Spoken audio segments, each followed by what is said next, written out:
আপনি দুজন কি এখন 50 তলা বিল্ডিং নির্মাণের প্রতিযোগিতা করতে পারবেন এখন এই অবস্থায়? এখন আমাদের কনক্লুশন শোনেন, এটা সম্ভব 3টা মাধ্যমে। কয়টা মাধ্যম?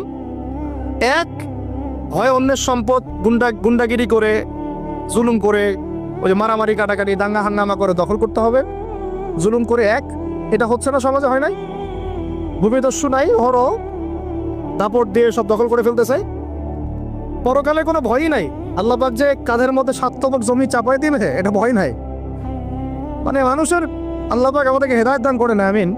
মানুষের চিন্তা এখন এমন জায়গায় গেছে, লাস্ট টাইম আমি উত্তরবঙ্গে একটা সফর করেছিলাম, ছেলে পেলে মানুষকে ঠকায় ভিসার প্রতারণা করে মানুষকে মানব পাচার করতেছে।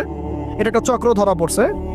তো এই চক্রের একজনের সাথে আমাদের এক দিনী ভাইয়ের কোনোভাবে একটা কথা হয়েছে, দাওয়াত দিচ্ছে, সে মসজিদে নামাজ পড়তে আসছে, জিজ্ঞাসা করছে কি করেন, বলছে আমরা এরকম ভিসা এগুলো